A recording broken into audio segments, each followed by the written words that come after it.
Well, hello and welcome to Crowd Church's non-live live stream here in August. My name is Matt and I just wanted to jump on here before we get into the talk and let you know what's going on. Now, this isn't your usual crowd service, and that, if I'm honest, is completely intentional. If you are a regular to Crowd, you will have twigged that this isn't the usual live. There's no me fluffing lines or figuring out technical difficulties or Anna laughing at me when I do because something has gone completely wrong. And you definitely won't be getting Conversation Street today. But here's the thing. August for Crowd is different, isn't it? So it's different for everybody. Half of us usually are somewhere hot trying to forget what the weather's like back home, especially if you live in England. And the other half is wondering why we didn't book something ages ago. So instead of pretending everything's normal, we've done something a bit different. Yes, we like to do the non-live live streams in August where the whole team gets to rest and recuperate. But we obviously still want to put stuff out for people to connect with. And this year, our August talks are pre-recorded as usual, the non-live live stream. You can watch them whenever you like, whether that's Sunday morning with, a cup of tea, or Wednesday afternoon when you're avoiding doing something important, whenever we just don't mind. This August, we're exploring something called sacred rhythms, looking at how biblical festivals offer us a completely different approach to rest, to celebration, and actually living life well. I thought this would be a really good thing to study whilst we do our normal holidays. Like, what does the Bible have to say about taking a holiday? And in a culture that's obsessed with, working ourselves into the ground and then collapsing for 2 weeks somewhere with overpriced cocktails, maybe, just maybe, the Bible has a better way. Maybe there's some ancient celebration that knew something that we've forgotten about. Like, what does it actually mean to truly rest and to celebrate and to recover? So that's why we're doing this. So settle in. This one's just for you. No pressure to participate. No need to unmute yourself. Just space to think about how God might want to reshape the rhythms of your life. So let's dive in.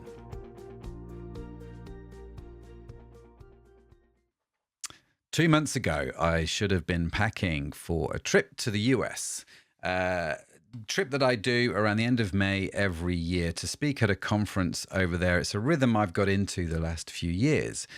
And what I do is after the conference, I take a week to 10 days, visit a few friends, but also get a house by the lake, go take an Airbnb by the lake, and I rest and I recover. And it's become a wonderful rhythm. And I look forward to it. I kind of work hard from Christmas until the end of May, escape to the metaphorical mountainside, as we like to say, just like Jesus did. He would often go up to the mountainside, and the lake house was my mountainside. But instead, I wasn't there. I was not sat on a plane. I was sat in an NHS hospital room that had that sort of chemical clean smell that you can only find in a hospital. And I was sat on a vinyl chair that you could easily wipe down and, for cleanliness, I'm guessing, watching a very, very kind nurse tell my beautiful wife, Sharon, she had melanoma. Stage 1 skin cancer. At least that's what they think, because at the time of recording this, we're still waiting for the results of the lymph node biopsy. But regardless of the stage, no one ever wants to hear the word cancer. It's a horrible, horrible word. And suddenly all our carefully planned rhythms, the conference, the lake house, even a trip to Jersey we had planned to go stay at a friend's house in July, they all kind of evaporated. It's like the consequences of that single conversation with the nurse. And I don't know if you've ever watched your plans sort of dissolve like that. Maybe not just a holiday, but maybe your life rhythms that you've carefully built, or the routines that you use to keep you sane, the escapes you've earned that you desperately need. Well, welcome to Sacred Rhythms, where over the next 5 weeks, we're exploring how God's ancient festivals offer something radically different from our modern cycle of burnout and escape.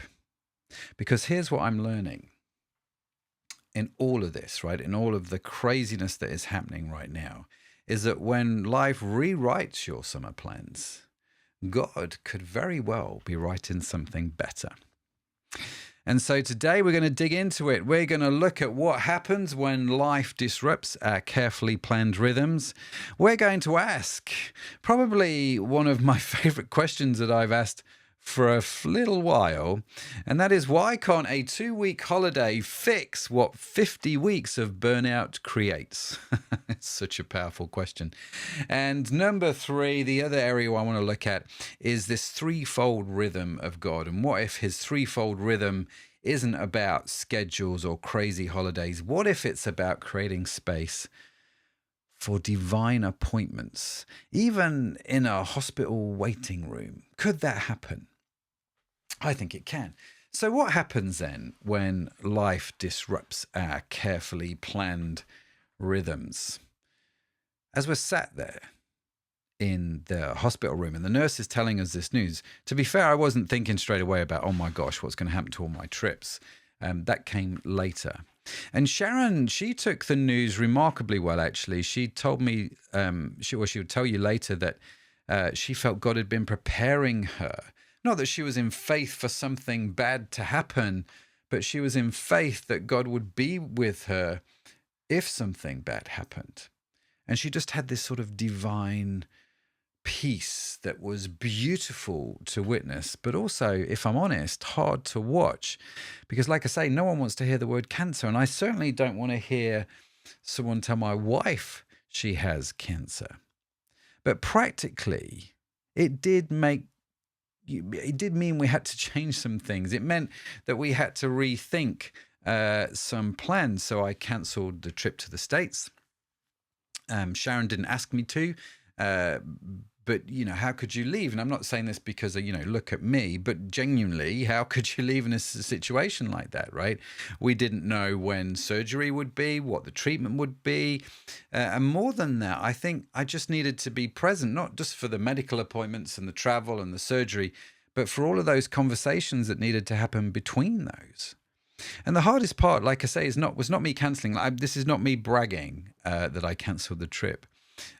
Please don't mishear me on this.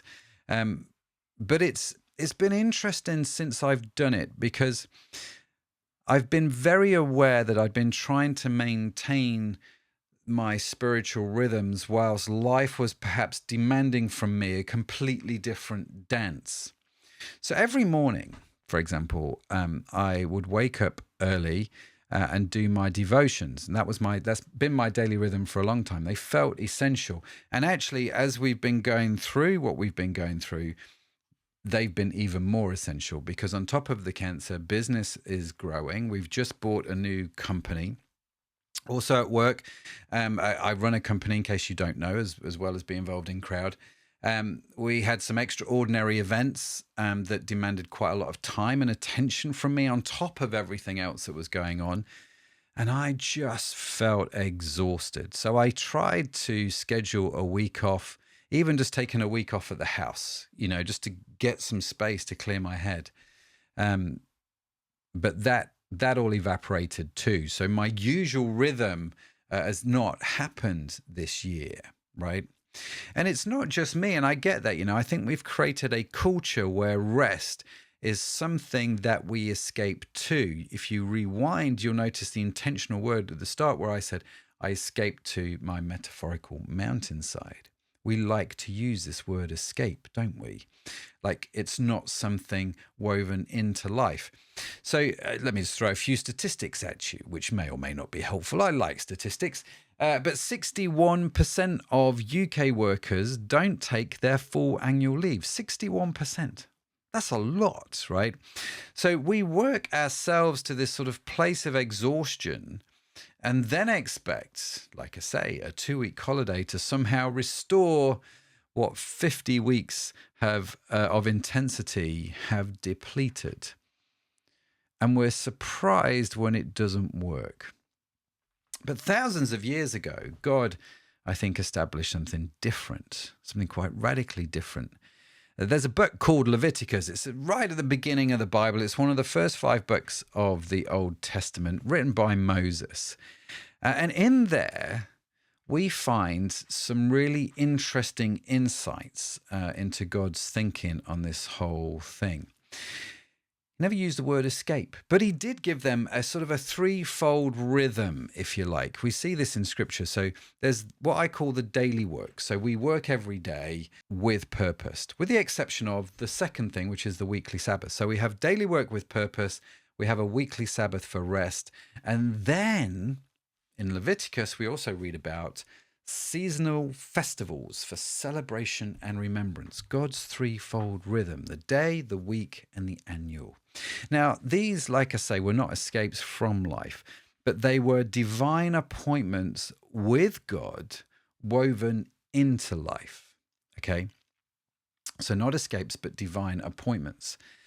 And so the weekend after Sharon's diagnosis, we went to see the surgeon and had a chat with the surgeon. But after that conversation, we were like, we'd already booked to go to a festival. Interestingly, our first festival we'd ever been to as a married couple.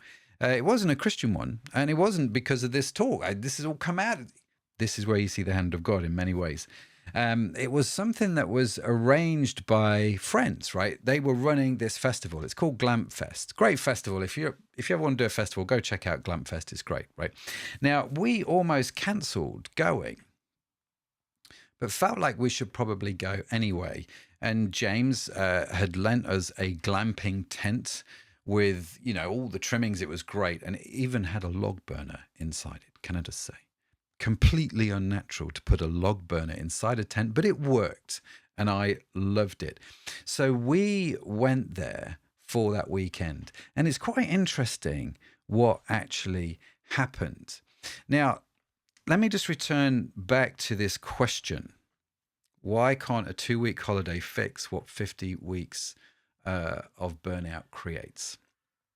Because if I'm honest, in previous years, when I've worked flat out expecting, that conference or vacation to restore me, I don't actually know how well they worked. Maybe the last few years of the States, I got the sense that I knew what I was doing a little bit more. But it's taken a long old time.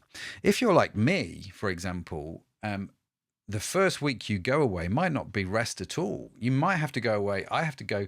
It's sort of like day 10 or 11, really, before I start to relax. A couple of years ago, I remember doing a really crazy travel schedule where I flew into the States, did the conference, and then I flew over to the West Coast, up, back to the center of the States, then flew over to the East Coast, all in about 2 weeks' time. And I came back so exhausted, so much more exhausted. And this was supposed to refresh me. Now, don't get me wrong, it was good to see friends. And I created some wonderful, wonderful memories on that trip. I do not regret it. But I did learn from that when I live out of a suitcase and don't get what is this metaphorical mountainside time, where it's just time where it is you and God, it's not really that restful, right? And it's what our achievement-based rest kind of looks like. It's what's sold to us in many ways. Work hard to earn that perfect holiday. The promise, that just spend crazy amounts of money on this holiday because you've earned it, and justify it because you work hard, right? It's a really extraordinary thing when you think about it. It's a bizarre idea, because I just don't think you can actually store up rest like a battery. I don't think that's how it works.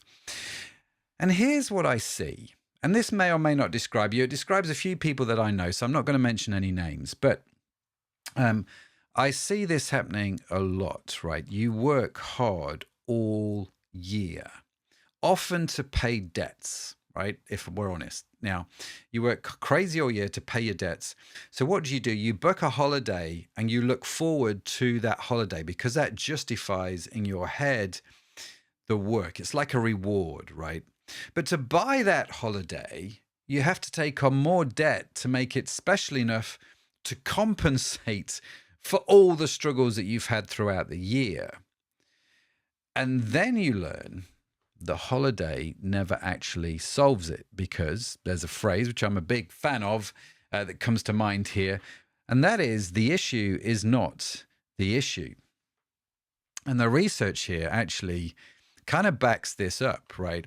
So if you go away on holiday, typically the benefits of that holiday fade within 14 days. 14 days of returning back to work, all the benefits have gone. And we're spending in the UK on average over £2,000 on holidays. And actually, even when we go on the holiday, 3/4 of us are overspending. 3/4. So we're getting into debt, and quite significant debt over these holidays. And then we have to work crazy all year to pay those debts off. No wonder over 74% of UK adults are reporting at the moment overwhelming stress levels.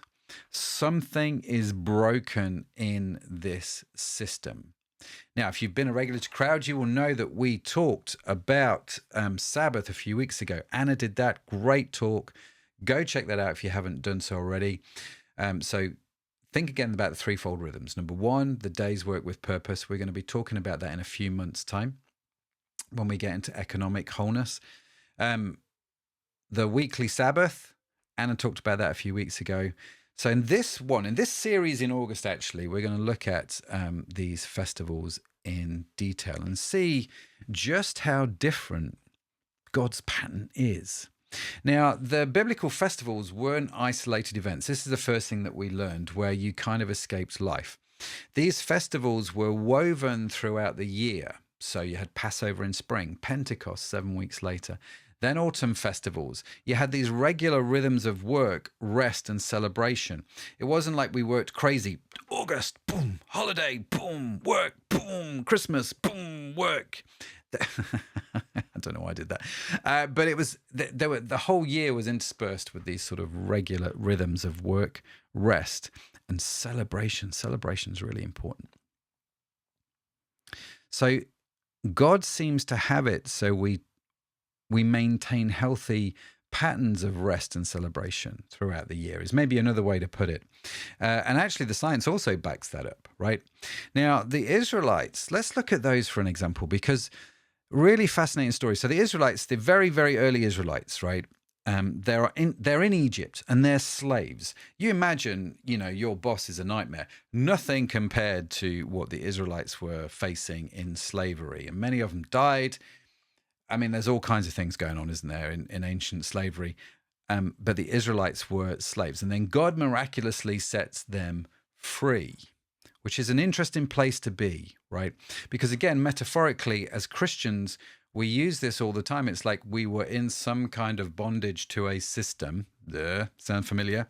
God sets us free from that system. But even though we're free, God has to change our thinking a lot, because whilst we're out of it, our mindset and our thought patterns are still in it, right? So just because we are no longer slaves doesn't mean our mindset doesn't have elements of that in it, right? And so we've heard, if you've been around church, you'll have heard talks about this many, many times. So God, when they escape in Leviticus, gives them this sort of sustainable rhythm that prevented burnout, rather than just treating its symptoms or just letting life go on. You're now free. He didn't say, go live the life you want. You do you. He didn't say that, right? No, we still had to work, but do it in the safeguards of these regular rhythms throughout the year. So what if, like I say, God's threefold rhythm isn't about rigid schedules? What if the purpose behind these is about creating space for these appointments with God? Can they happen? And can they happen in a hospital waiting room? So when, returning back to my story, right? Sharon and I went to the glamping site, to the Glamp Fest.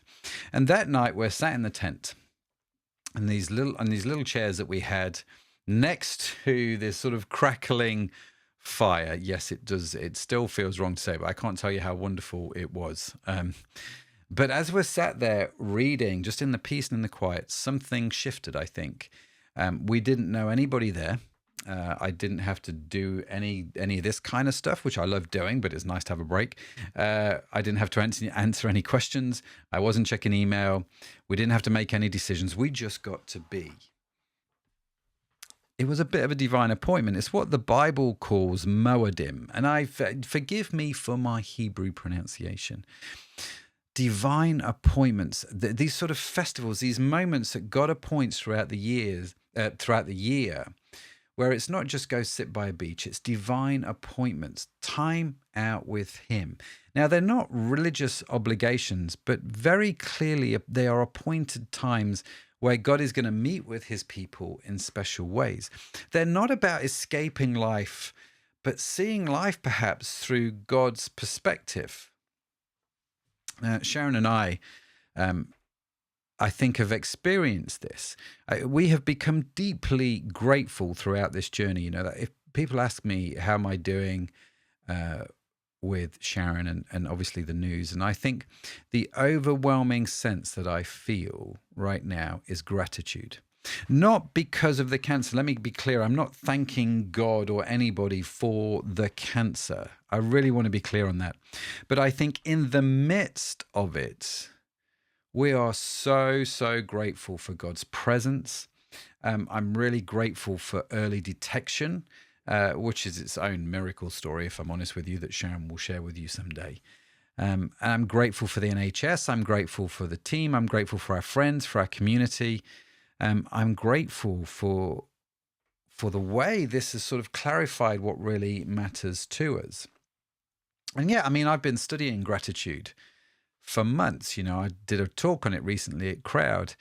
And I do look back and think, is this God preparing me perhaps for this season?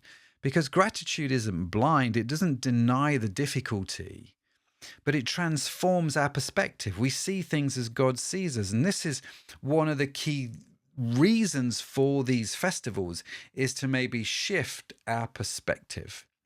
In 1 Thessalonians, Paul, writing to the church, says this. He says, rejoice always. How often should I rejoice, Paul? All the time, mate. All the time. Paul, how long should I pray for? Well, I just pray without ceasing. You can just imagine as he's writing this, can't you? And finally, he says, give thanks in all circumstances.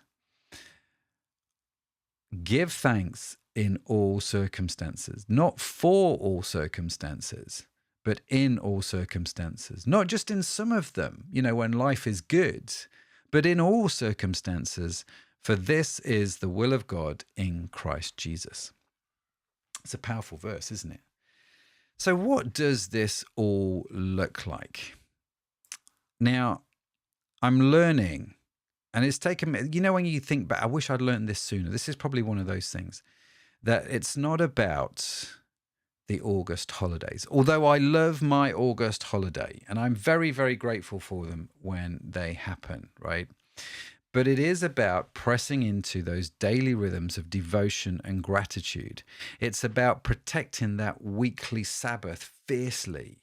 And it's about finding these divine appointments in unexpected places. It's about celebrating in community and not in isolation. This is going to be another thing that we're going to see, because, you know, holidays, the traditional holiday image, that shows a family by the pool, doesn't it? Having escaped life. But why would I want to escape if I'm living according to God's rhythms?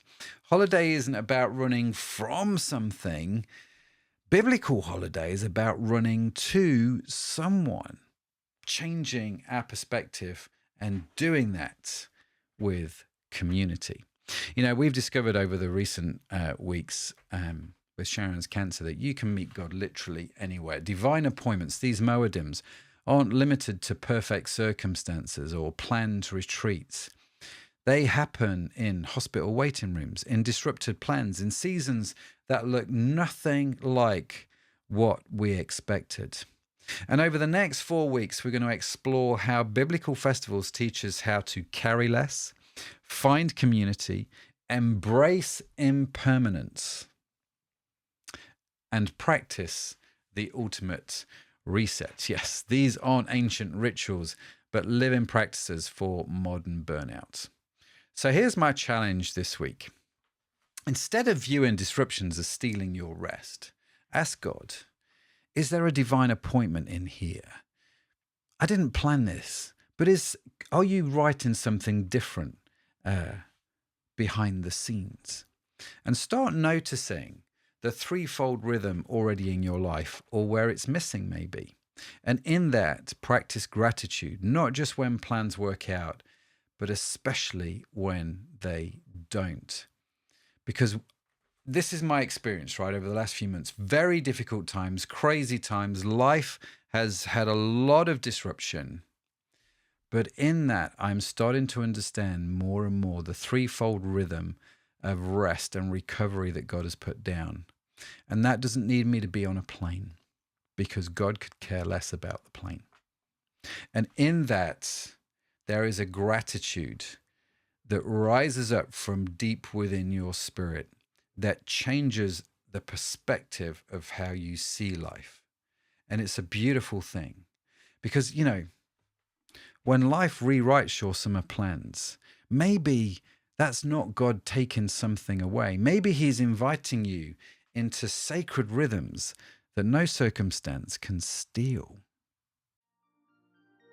Well, thank you so much for joining us. And there we are, the end of this particular talk. Now, if you're a regular to Crowd, this is a bit where we go into Conversation Street. But like I said at the start, we're not doing that during August in our what we call the non-live live streams, where the team is just taking some well-earned rest and just hanging with their families. But do stay with us as we talk about holidays and rhythms and rest throughout August. And maybe there's just a different way to the standard default. Maybe, God's got an idea or two that we could learn from, ways that God has designed life to perhaps work better for us. I think he probably has. Maybe this week you want to try, something from the talk. What stood out to you? It might not even be dramatic. It could be just a tiny step towards that kind of rhythm that actually brings you life rather than draining it. What is it going to be? If you're still watching this, write it in the comments. Even though we're not live, it's always good just to write things down. And of course, you can reach us on our website at www.crowd.church.